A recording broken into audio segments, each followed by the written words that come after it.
Yuhu. Halo guys, selamat datang kembali di channel Marcelia Vika. Oke guys, hari ini kita akan membahas kebetulan kita kemarin udah open question ya di Instagram kan? Ya, Nah, kebetulan itu banyak banget pertanyaan dan pertanyaan. Ya. Oke, mari kita bahas untuk hari ini ya. Jadi, stay tune. Biar kalian dapat jawabannya. Nice. Oke, hari ini kebetulan cuaca lagi dingin kan? Iya. Menghangatkan diri dengan sebuah banyak pertanyaan nih. Mari kita bahas satu persatu, oke? Oke, langsung kita masuk ke sesi pertanyaan. Siap? Siap. Agak Oke. deg-degan. Pertanyaan pertama datang dari Kak Melarsidn _ Cara kerja di Korea jalur mandiri, Kak? Gimana nih caranya? Kayak gitu.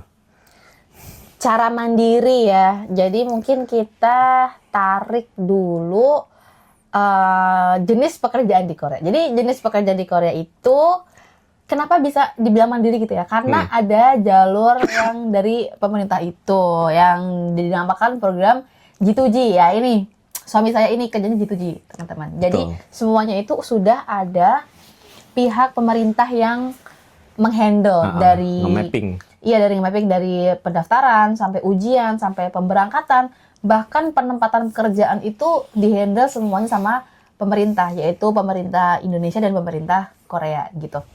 Nah, kalau aku waktu itu mungkin orang-orang menganggapnya aku bekerja mandiri itu karena posisinya ya aku nggak lewat G2G itu gitu gak sih jadinya. Betul.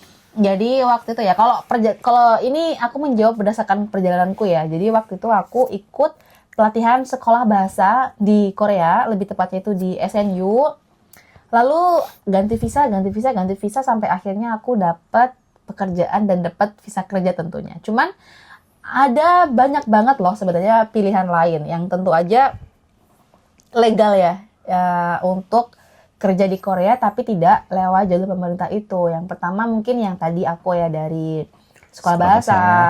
Bisa jadi yang kuliah, mungkin kita juga bisa bilang kayak mandiri. Jadi kita kuliah di Korea, lalu setelah lulus kita lanjut kerja di sini, segala macam kayak gitu-gitu. Lalu ada juga yang program ini P2P namanya ya, atau private to private, itu kayak hubungannya antar perusahaan langsung. Jadi ibaratnya kayak perusahaan yang di sini ada kerjasama dengan perusahaan di Indonesia. Jadi nanti proses berangkatnya atau proses pemberangkatannya itu dihandle sama ya kedua belah pihak ini. Terus ada lagi calling visa, ada lagi apalagi banyak loh sebenarnya kerja di Korea itu. Cuman ya itu banyak teman-teman. Cuman kalau aku waktu itu ya itu dari sekolah bahasa lalu ganti visa sampai pada akhirnya aku bisa bekerja kayak gitu. Oke, semoga menjawab ya Kak Melarsidn. Oh, Melarsidn. Nah, susah banget ini. Namanya susah banget. Terima kasih ya BTW Kak. Terima kasih. Terus oke, next. Kak, kalau kerja Korea bagus yang mandiri atau masuk LPK nih dari Kak Rinau Bowo. Oke. Sebenarnya ya kalau ini aku nggak bisa bilang mana yang lebih bagus. Karena dua itu Memiliki kelebihan dan beda, kekurangan iya. sendiri-sendiri.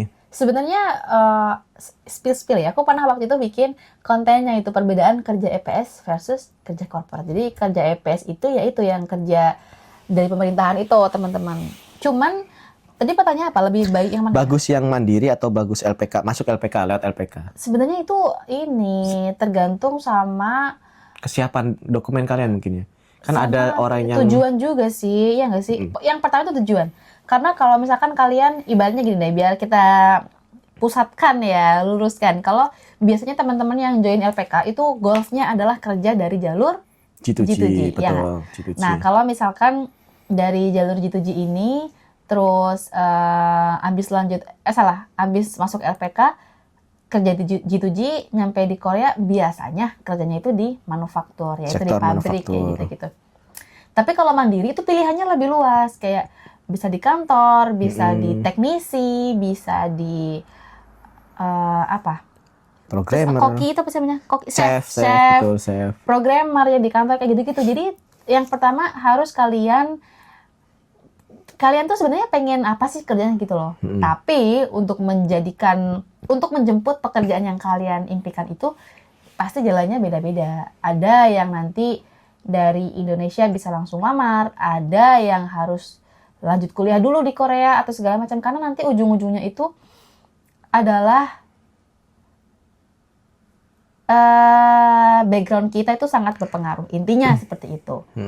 Jadi menurut aku sih mana yang lebih bagus tergantung di tujuan kalian itu apa. Tujuan dan Mungkin kesiapan kalian juga. Tujuan, kesiapan dokumen ya kan.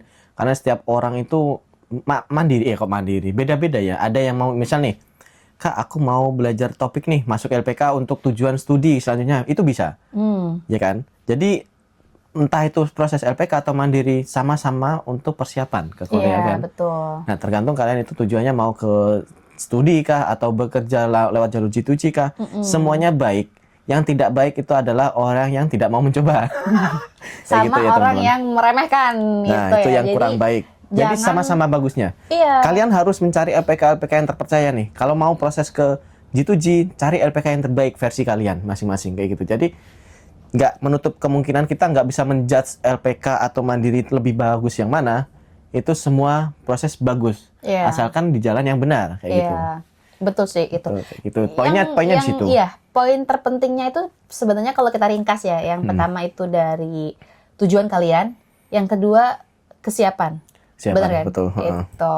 Terima kasih Kak Rinau Bobo atas pertanyaan ini, sangat bagus. Jadi kesimpulannya sama-sama bagus, baik mandiri maupun LPK. Gitu ya, semoga menjawab. Terima kasih atas pertanyaannya. Oke, next apa ya? Tentang kehidupan di Korea. Selama ini bagaimana menurut kakak itu bisa bagus, better than Indonesia atau gimana nih tentang kehidupannya dulu? Kehidupan ya. Enak atau enggak kayak gitu. Datang dari Kak Lia Magendit. Apa ya? Lia MGND _ Maaf ya kali ya, ini emang suka asbun kadang-kadang. Jadi kalau kehidupan di Korea,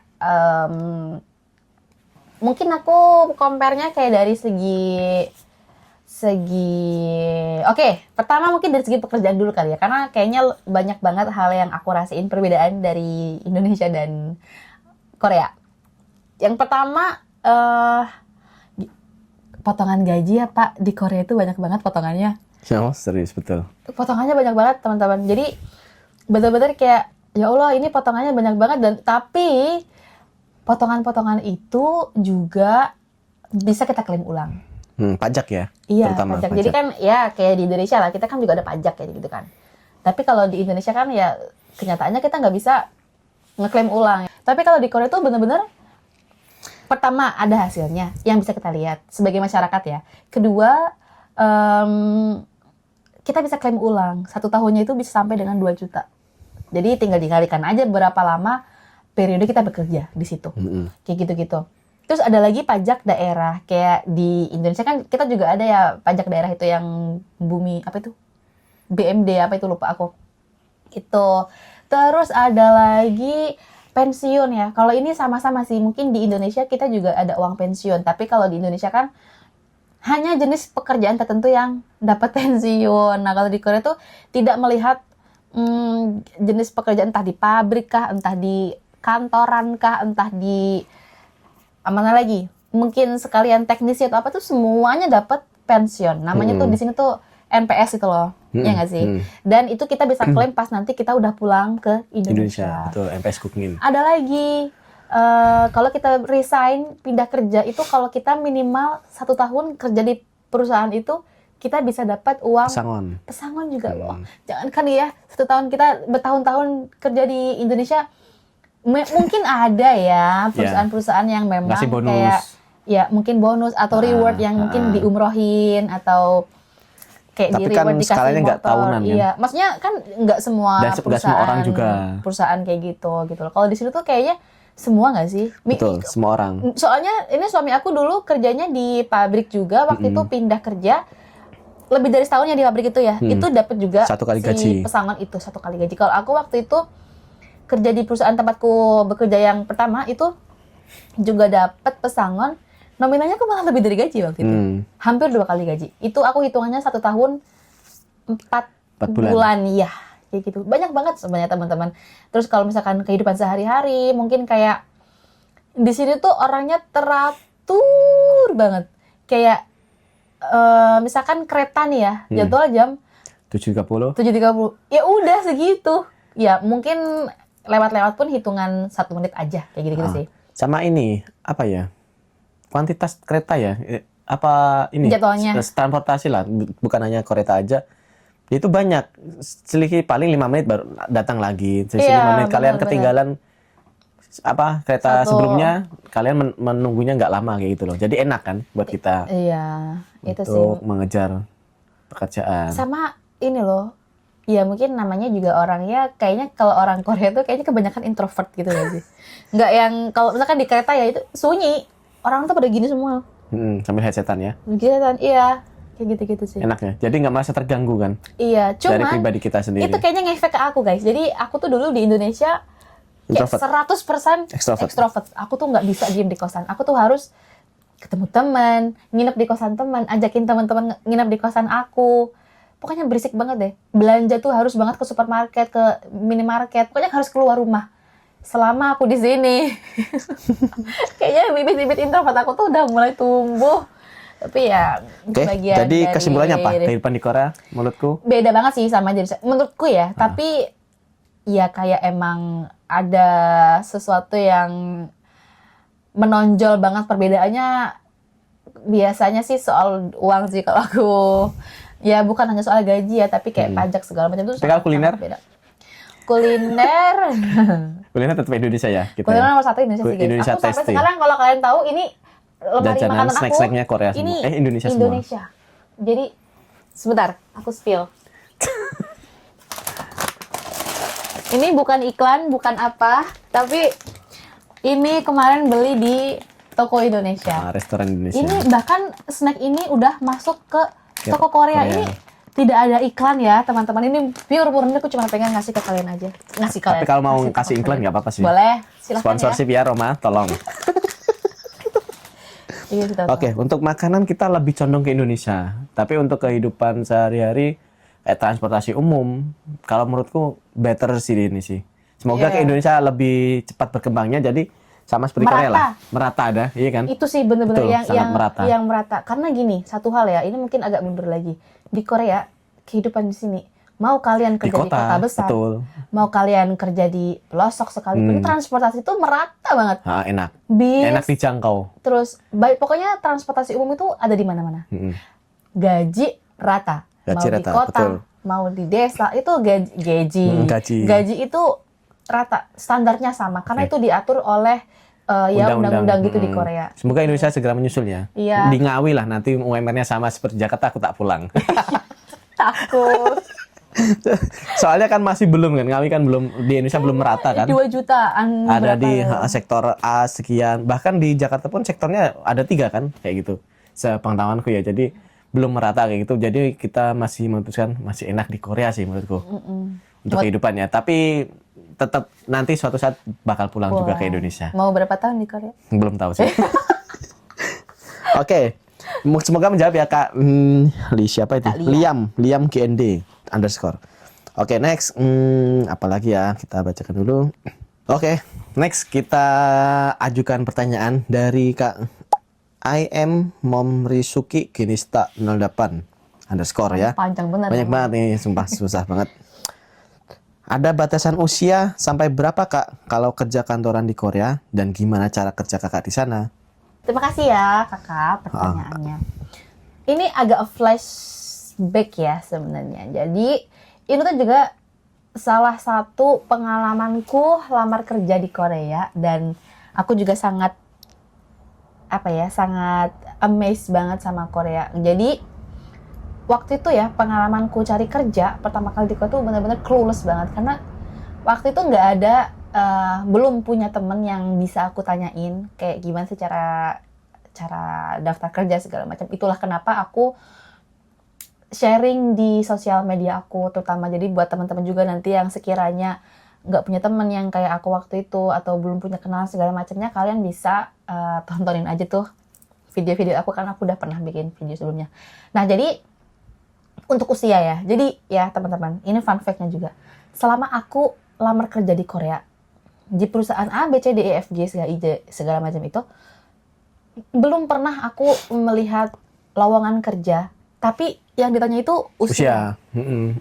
Hampir nggak pernah, kayaknya memang nggak pernah deh, karena memang di sini ya teman-teman, sorry tuh saya banget ini, orang yang udah tua banget, udah bungkuk, itu masih dipekerjakan di sini. Jadi bener-bener kayak selama kita masih mau bekerja itu, ya kita bisa bekerja gitu di sini. Jadi nggak ada kayak batasan usia harus minimal 25 tahun, maksimal 25 tahun, maksimal 30 tahun dengan kualifikasi menguasai 4 good looking, apa segala, nggak ada teman-teman. Itu yang benar-benar aku, oke deh, aku merasa kesempatannya ada nih gitu loh. Jadi emang ya gimana kita ibaratnya kita menjual diri di sini kita tuh yang dibeli interview. itu skillnya teman-teman. Benar. Bukan apa ya, semacam usia. Itu Usia kan kalau kayak 30 masih produktif, why not? Kayak itu. Iya, di sini. kalau misalkan kayak usia, pendidikan terakhir apa itu kan kayak terlalu Spesifik banget gitu kan. Kalau misalkan kan kita ibaratnya kerja itu yang dibutuhkan ya kita punya skill, kita capable, kita bisa ngasilin hasilnya kan kayak gitu ya.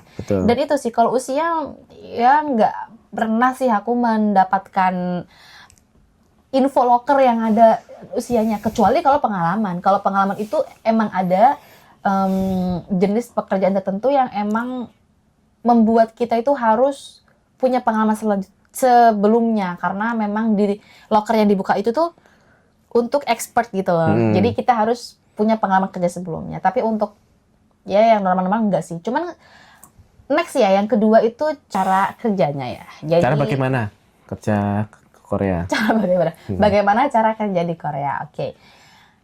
Kalau aku waktu itu dari sekolah bahasa teman-teman. Lalu setelah sekolah bahasa itu aku ganti visa ke visa pencari kerja. D10. Iya, ke visa D10 namanya. Lalu aku ganti lagi ke visa kerja. Dan sampai sekarang aku masih pegang visa itu. Doain ya, semoga tahun ini bisa naik ke visa yang lain. Amin. Oke, next. Datang dari Kak Afauzia _ Pertanyaan gini, Kak, buat lulusan SMK bisa nggak sih? Lulusan SMK. Maksudnya bisa apa nih? Bisa kerja atau apa? Kerja di Korea. Bisa banget. Banget. Ya itu tadi ada yang namanya sektor G2G untuk kalian yang langsung terjun ke dunia kerja. Ada juga yang dari sektor apa? Pendidikan. Profesional. Ya. Tapi ada step by stepnya nih. Gitu Oke, kan. mungkin kita jabarin sedikit aja ya. Jadi buat teman-teman yang mungkin punya pertanyaan serupa dengan Kak siapa tadi? Siapa tadi? Fauzia. Kak Fauzia. Jadi untuk yang lulusan SMA, SMK, MA, sederajat, sekalipun pesantren ya, itu tetap bisa loh kerja di Tetap Korea. terbuka. Kalau mau lewat jalur G2G atau yang tadi lewat jalur pemerintah, itu minimal pendidikannya SMP sederajat. Jadi buat kalian yang SMP, SMA, SMK apapun itu tetap bisa. Betul. Prosesnya ada. Bahkan paket C juga bisa. Paketnya juga bisa ya kayak gitu. Lalu untuk yang pengen lanjut ke profesional itu memang ada stepnya. Jadi apakah kalian mau melanjutkan kuliah atau bisa digantikan dengan pengalaman kerja kalian minimal 5 tahun di bidang yang kalian tekuni itu saat itu. Jadi biar bisa dianggap sebagai, biar bisa dihitung sebagai pengalaman profesionalnya kayak gitu. Mungkin menyambung ya dari SMK untuk ke profesional itu lebih, kalau lewat jalur pendidikan banyak nih sebenarnya. Korea kan membuka beasiswa. Iya. Benar. LPDP dari Indonesia ada, GKS dari Korea juga ada, profesor juga ada, terus ada yang satunya beasiswa kampus tuh. Nah itu bisa kalian manfaatin. Sebenarnya pemerintah Korea sendiri juga membuka lebar ya itu. Bahkan ini ya, ini real teman kita berdua sih. Jadi si teman kita ini waktu itu sekolahnya SMK di Indonesia di Teknik Bangunan dia. Di sininya dia nyampe S2 di sininya. Jadi bener-bener kayak dia itu bisa loh, dan dia gratis kuliahnya, full gratis dari pemerintah Korea. Namanya GKS. Itu kan. Jadi nggak menutup kemungkinan, betul, ya. nggak menutup kemungkinan. Even kalian SMK-nya di RPL kah? SMA IPS kah? Iya kan, SMA kan IPS kan biasanya di underestimate ya. Iya, biasanya kalau IPS itu anaknya nakal gitu kan. Betul, makanya itu. Jangan. Semuanya terbuka lebar. Untuk semua teman-teman yang mau proses ke Korea, jalur studi itu. Jadi nggak usah takut ya. Jangan takut dibilang orang nggak bisa. Sekarang info itu banyak. Kalau kalian kurang info, mampir ke channelnya beliau ini. Atau boleh kepoin ini. Apa namanya? Mugiwara Studi. Mugiwara.study ya teman-teman. Oke, terima kasih ya untuk Kak Fauzia. Semoga ini juga menjawab teman-teman yang dari Butuh infonya SMK juga. bisa nggak sih Kak? Bisa banget. Ya itu tadi jalurnya. Bisa kalian lewat langsung jalur J2J atau lewat beasiswa. Kalau kalian minim biaya nih, ya kan? Kita juga ada pilihan nih untuk mentoring kayak gitu kan juga. Jadi jangan takut untuk mencoba. Ini beliau juga SMA kok guys. Aku SMA. Jadi Ya. bisa banget kok ke Korea. SMA. Pokoknya minimal SMP sederajat. Mau itu kalau paket pun G2G. juga bisa kalau G2G. Jadi semangat ya buat teman-teman kayak gitu. Jangan takut untuk melangkah. Yuhu. Oke, nextnya, aku bisa nggak ya kerja di Korea? Rasanya kayak mau nyerah aja nih dari Kak Sikit, nggak tahu ini ya. Oke, monggo dijawab. Jujur li ya, aku tuh baru banget mau balesin salah satu komen yang kurang lebih seperti ini juga. Kayak Rasanya mau menyerah. iya, gara-gara apa coba? Apa? Gara-gara pada tahu nggak sih yang berita Korea yang katanya total kuota pekerja asing di tahun ini jadi 80.000. Itu langsung jiper gitu ya. Dan itu tuh kayak yang lain-lain tuh jadi ikutan komen gitu loh. Jadi kayak Dan kan aku 80.000 itu dibagi 17 negara kalau nggak salah. jadi kan dulunya kan banyak banget nih kuotanya kan. Dan tahun ini udah announce kalau kuotanya di 80.000. Jadi waktu itu di konten aku yang aku lagi share tentang kalau kamu pengen kerja di Korea segala macam tahun ini lah, intinya bagi-bagi info kayak gitu-gitu. Ada yang komen kayak gitu, Kak, tapi di tahun ini kuotanya diturunin jadi 80.000 itu gimana kayak gitu-gitu kan. Padahal aku baru mau belajar segala macam tapi udah jiper duluan kayak gitu-gitu. Sumpah ya guys, aku tuh sebenarnya deeply inside aku tuh bener-bener pengen ngirimin kalian semangat satu-satu deh. Kalian semuanya semangat karena aku ya mungkin aku tuh bisa menjawab dengan seperti ini. Kalau kalian tahu yang dibutuhkan semakin sedikit, berarti apa yang harus kalian tambah? Skill. Tekad kalian, skill kalian dong. Berarti ibaratnya kan semakin ketat, iya nggak? Semakin ketat persaingannya. Tapi apakah itu menutup kemungkinan? Kan enggak. Tetap ada kemungkinannya. Tergantung kalian, persiapan kalian. Cuman kesempatan kalian masuk ini lebih ketat. Karena kan ibaratnya ya kita semua tahu lah banyak banget sekarang orang-orang yang pengen ke Korea. Dan mengenal tentang Korea kan. Terus kayak dari pengen gajinya, terus pengen malah kerja ke Korea juga. Tapi itu tidak diiringi dengan informasi yang beredar. Kebanyakan tahunya cuma G2G kan saat ini. Makanya semakin banyak kesempatannya orang mengetahui. Jadi diturunin nih. Karena kasusnya banyak orang yang berminat. Jadi pasarnya sedikit, peminatnya banyak kayak gitu. Keinginannya banyak. Cuman sumpah ya guys, aku nggak tahu kayak gimana yang kalian rasain, tapi intinya jangan sampai jiper banget. Intinya kalian mungkin boleh lah kayak merasa susah nih, tapi jangan sampai lupa kalau semua itu bisa kalian capai kalau kalian tuh bener-bener menyiapkan. Intinya semua orang yang kalian lihat yang udah di Korea, bahkan beliau aku tuh saksi bisu banget, dia sempat gagal ujian. Itu aku juga gagal dia 2 kali ujian baru bisa berangkat guys. Dan itu nunggunya lama. Dan itu nunggunya lama banget. Waktu itu mungkin hitungannya bertahun-tahun ya. Sampai dia bisa terbang di situ, dapat kontrak sampai bisa terbang itu nunggunya 2 tahunan. Iya nggak? 2 tahun. 2 tahun. Tapi kalau proses dari awal sekitar 5 tahun sih. Itu. Jadi tapi jangan kalian tunggu ya 5 tahun ibarat kita, Kak, kok proses Korea lama? Jangan kalian tunggu, tapi kalian berproses. Hidup semestinya hidup ya. Kalau mau bekerja ya bekerja aja nih sambil nunggu Korea. Jadi aku selisih dari 2014 ke 2019, waktu berangkat ke udah 2019 tuh, ya kan? Jadi aku isi kegiatannya, kerja aja. Kalau mau nambah sekolah atau nambah skill ya tambah aja. Jadi kalian nggak terlalu fokus ke ini. Jadi kalian biar nggak terlalu kecewa berat kayak gitu. Ketika kalian udah menyiapkan hal lain, ya kan? Kalian pasti dapatkan jalan yang lain kayak gitu. Jangan terlalu fokus ke Korea kayak gitu, teman-teman. Tapi bukan berarti nggak ada kesempatan loh. Intinya itu sih. Jadi intinya semua itu akan terbayarkan kalau emang kalian tuh menjemputnya dengan serius. Karena semuanya yang dapat kontraknya yang sudah nyampe Korea itu kita nggak tahu ya mereka proses belajarnya kayak apa, belajarnya kayak gimana. Itu tadi ya balik lagi kayak dia bisa sampai Korea ini modalnya dapat dari mana, kerja siang malam atau mungkin mereka juga sampai jual tanah, gadai tanah kan kita nggak ada yang tahu. Jadi itu bagian dari proses masing-masing. Betul. Jadi bukan hanya G2G aja ya. Iya. Bahkan orang yang beasiswa pun beasiswa itu gratis. Tapi proses di balik beasiswa itu dia ada Mungkin entah itu les, begadang, iya, les begadang. menambahkan skill topik sampai level berapa atau IELTS di Benar. skor berapa. Jadi semua itu ada prosesnya kayak gitu loh. Kalau kalian cuman Kak susah banget, ya udah mending kalian stop di situ.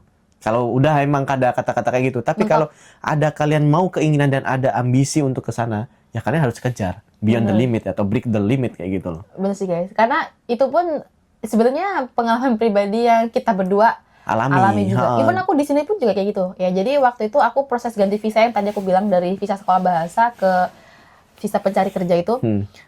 Orang yang memang pekerjaannya itu memfasilitasi orang asing di Korea yang kayak ya mungkin konsultan kita lah di Korea. Bukan konsultan ya, apa ibaratnya kayak jangan sebut nama kantornya, tapi kayak ibaratnya Ya, dia yang jasa ngurusin konsultasi. orang-orang asing lah. Jasa konsultasi. Dia bener-bener bilang nggak bisa mbak, orang D4 itu, maksudnya orang visa D4 itu nggak mungkin bisa di Korea. Bener-bener dilepeh teman-teman. Betul. Kalau kita stop di sana, info-info ini mesti kalian nggak akan dapatkan kayak gitu. Bener. Jadi proses aku juga dari sekolah bahasa itu sampai aku bisa kerja itu lama banget dan Nah, ya kalau misalkan kita hitung materi juga keluar nggak banyak. sedikit. Keluar Aku banyak. konsul kan aku ke dia pertama. Terus aku nggak, kan dia bilang nggak bisa. Aku konsul ke tempat lain. Konsul Nggak ke tempat bisa. lain. Konsul ke tempat lain. Itu bener-bener kayak capek. Jujur nih capek. Karena itu- kan betul. bukan cuma duit tapi mental juga Betul. kan. Itu kita diserang dengan kata nggak bisa. Apalagi kita sekarang udah ngomong bisa loh kerja di Korea itu banyak jalan.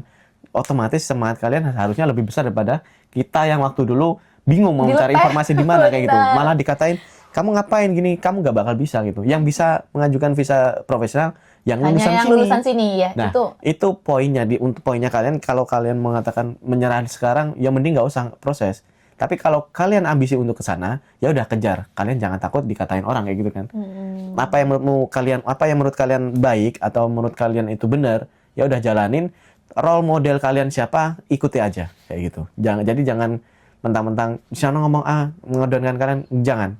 Justru itu malah menjadi tombak ya, menjadi Sama- bumerang kalian. Aku harus bisa. sama kalau bisa ini sih. Kalian kurang-kurangin negative vibes. Banyakin positive vibes-nya. Karena ibaratnya negatif-negatif itu tuh bener-bener Energi ya. iya.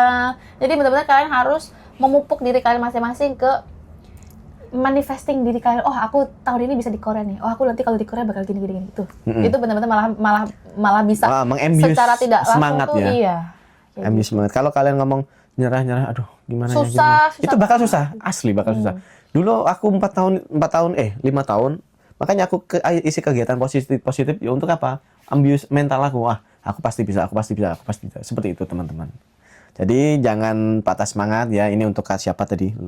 Kak susah sekali namanya. Ya, pokoknya semangat semua orang yang di sosmed kita ya kan. Aku harap kalian tetap semangat ya kan. Jangan pantang menyerah. Korea itu bisa kalian gapai. Sebenarnya semua proses itu bisa digapai. Iya. Bisa dicapai asalkan kalian break your limit. Ya serius lah yang penting. Serius. Oke, terima kasih. Oke, next pertanyaan. Selama kuliah bahasa non GKS bisa kerja part-time nggak, Kak? Kalau bisa rekomendasi di mana aja, Kak? Kuliah non GKS. Kuliah bahasa non GKS. Oh, jawabannya bisa banget, teman-teman. Pokoknya intinya ya, semua visa studi di Korea, mau kalian S1 kayak S2 kayak sekolah bahasa kayak itu semuanya bisa part-time. Tapi jam part-time-nya itu yang sendiri-sendiri. Jadi biasanya Ada jam batasannya ya? iya, namanya itu kayak work permit-nya itu beda sendiri kayak ibaratnya kita kuliah di Seoul itu biasanya jam part-time-nya tuh dibikin maksimal sekian jam. 20 jam seminggu. Iya, kayak gitu-gitu 20 jam, 30 jam, 40 jam kayak gitu-gitu. Cuman itu beda-beda setiap daerah. Dan setiap kampus. Cuman tidak menutup kemungkinan ya emang kita bisa part-time. Bahkan aku dulu juga part-time, teman-teman. Aku dulu part-time-nya jadi tour guide, lalu di restoran Indonesia, lalu di toko Indonesia, war tiket konser, lalu war merchandise, just tip, semuanya itu aku lakuin. Dan tapi kalau di Korea itu ininya itu tuh worth it banget. Makanya mungkin banyak banget kan yang pengen juga kuliah di Korea sekalian bisa part time karena emang itu worth it banget. Tapi ya emang harus pintar-pintar bagi waktu sih. Jadi ya itu terserah kalian sih mau part-time-nya kayak gimana. Cuman emang ada dan emang bisa kalau kita itu di Korea bisa part-time tuh bisa banget. Oke, semoga menjawab ya, Kak. Terima kasih atas pertanyaannya. Next pertanyaan dari Sirius Hole _. Masa kerja, Kak, apa ada kontraknya sampai kapan? Atau bisa lama sampai kayak masa pensiun gitu? Ini pertanyaan yang menarik karena belum pernah aku bahas ini di konten aku, teman-teman. Ini aku jawab pekerjaanku dulu ya, karena kalau ngomongin pekerjaannya dia itu beda kontraknya. Betul, Ya, beda. ini aku jawab kontrak kerjaku. Oke. Jadi kontrak kerjaku di sini itu setiap 1 tahun sekali harus diperbarui. Karena ya jenis visanya seperti itu. Jadi visaku itu, jadi kan visa kerja itu nyangkut sama kontrak kerja. Kontrak kerjanya setahun sekali ya, visanya jadi 1 tahun sekali. Jadi ibaratnya setiap 1 tahun sekali itu harus perbarui kontrak, harus perbarui kontrak. Sampai kapan? Ya sampai kita nggak mau kerja di sini lagi. Sama perusahaan nggak mau lagi membutuhkan Iya, kita. sama kalau emang perusahaan udah nggak mau mempekerjakan kita lagi. Tapi Kita bisa pindah. ya intinya kalau misalkan kita masih mau kerja di situ dan perusahaan masih mau memperpanjang kontrak kita bisa terus perpanjang setiap tahunnya sampai semau kita deh. Mau 10 tahun juga boleh kalau visa aku. Atau misalkan mau ganti ke visa lain pun juga boleh.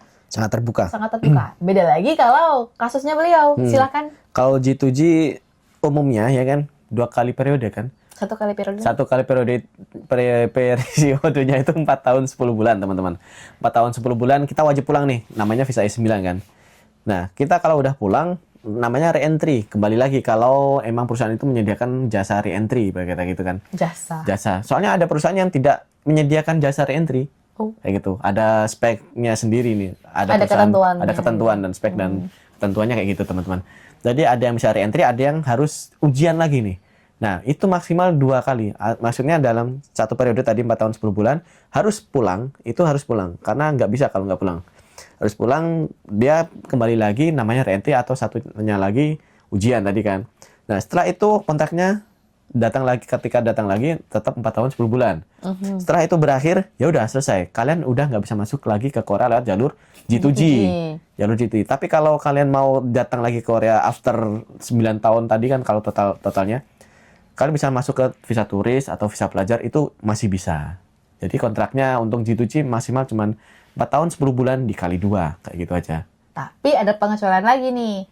Kan tadi kontraknya segitu. Kalau mau ganti visa, itu juga bisa. Betul. Ini kan kita berbicara kontrak ya tadi. Iya, kontrak. Tapi kalau kontrak default ya, secara default dasarnya basicnya E9 itu 4 tahun 10 bulan kali 2. Tapi kalau mau upgrade visa ke E7 itu bebas. Kita mau sampai kapanpun. Ya, tapi kontraknya kayaknya kalau E7 dari E9 kayaknya 2 tahunan gitu. 2 tahunan, betul. 2 tahunan perpanjang. Kalau aku 1 tahunan. 1 Gitu. tahun, 2 tahun. Oke. Semoga menjawab ya, Kak. Siapa tadi? Kak Sirius. Kayak bintang ini, rasi bintang. Yuhu, cakep banget namanya. Nah, ini pertanyaan terakhir kali ya. Boleh. Oke, pertanyaan terakhir. Rata-rata perusahaan di Korea memfasilitasi tempat tinggal atau apartemen nggak sih, Kak, untuk karyawannya? Apartemen ya. Ini jawaban aku sama jawaban dia beda. Beda. Ya? Jadi aku mau jawab dari aku dulu ya, Segi. dari sisi aku dulu. Jadi kalau tempat kerjaku ya teman-teman, jawabannya nggak disediakan tempat tinggal. Kita itu ya udah kita bebas aja mau tinggal di mana. Yang penting ya kerja kita berangkat gitu. Cuman kalau kayak tempat tinggal gitu nggak disediakan. Nggak mendapatkan hak ya. Ya, itu aja sih sebenarnya kalau dari aku emang nggak disediakan soalnya. Tapi kalau dia beda ceritanya nih. Coba silakan. Kalau G2G A9 itu tergantung juga. Ada perusahaan yang tidak menyediakan, ada yang menyediakan nih. Ada juga yang menyediakan tapi potong gaji kayak gitu. Jadi lebih irit yang mendapatkan apartemen ya. Ya, kalau dari pengalaman Anda bagaimana? Kalau ini? pengalamanku di perusahaan pertama, aku mendapatkan apartemen sebenarnya. Tapi kontainer ya, bukan apartemen. Kontainer itu berbayar. Kita disediain tapi kita membayar iuran kayak gitu.